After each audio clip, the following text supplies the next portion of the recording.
আসসালামু আলাইকুম। আশা করছি যে যার অবস্থান থেকে সুস্থ ভালো আছেন। আলহামদুলিল্লাহ আমরাও বেশ ভালো আছি। Happy mother's day. বিশ্বের সকল মাদের প্রতি বিনম্র শ্রদ্ধা ও ভালোবাসা জানাচ্ছি। আমার মতে মাদের কোনো দিবস থাকতে নেই। Every day is mother's day. অনেক বেশি যত্নবান হব মাদের প্রতি। হাত বাড়িয়ে দিব সেই সব সুবিধাবঞ্চিত মাদের দিকে যারা নিষ্পেষিত নিগৃহীত। আমি এই ব্লগটা গতকাল মাদার্স ডে উপলক্ষে রেডি করেছিলাম, কোনো কারণবশত আপলোড করতে পারিনি। আমি এক্সট্রিমলি সরি। এখানে আমি আমার ছেলের পছন্দ, আমার ডটার ইন লর পছন্দ এবং আমার পছন্দের 3টি রেসিপি আমি ট্রাই করেছি।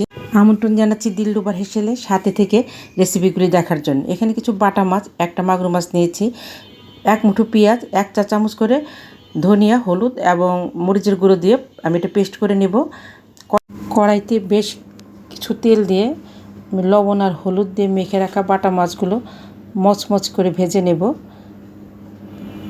এই মাছটা আমার ছেলে খেতে পছন্দ করে। আমি যেভাবে রান্না করব ঠিক এভাবে খেতে সে পছন্দ করে।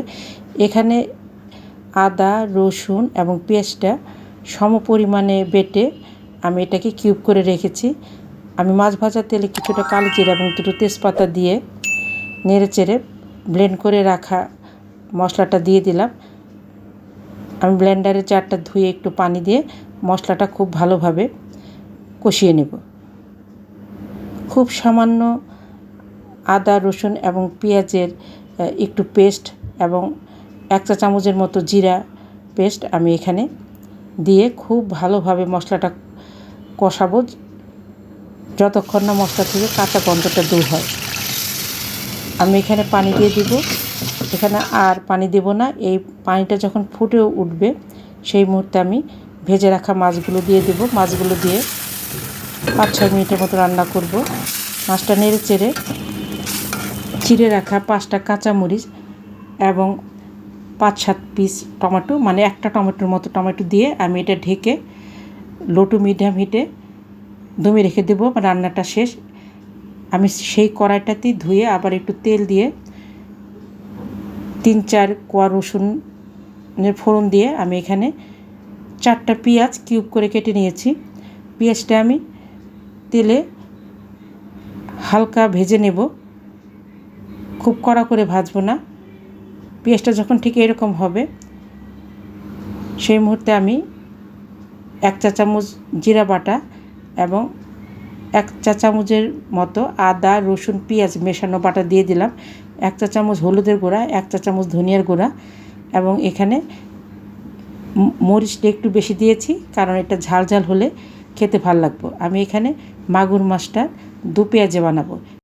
যারা দিলরুবার হেসেলকে সাবস্ক্রাইব করে পাশে আছেন তাদেরকে অসংখ্য ধন্যবাদ। যারা এখনও সাবস্ক্রাইব করেননি প্লিজ সাবস্ক্রাইব করে পাশে থাকবেন। আমি পাশের চুলায় সবজিটা করে নেব।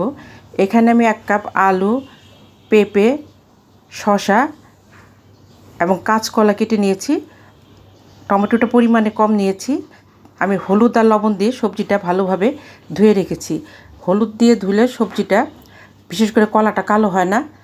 আমি 1 কাপ উঁচু উঁচু মুসুরির ডাল, 1/2 কাপ মুগের ডাল আধা ঘন্টা আগে ধুয়ে রেখেছিলাম। সমস্ত সবজি আমি এখন পাতিলে দিয়ে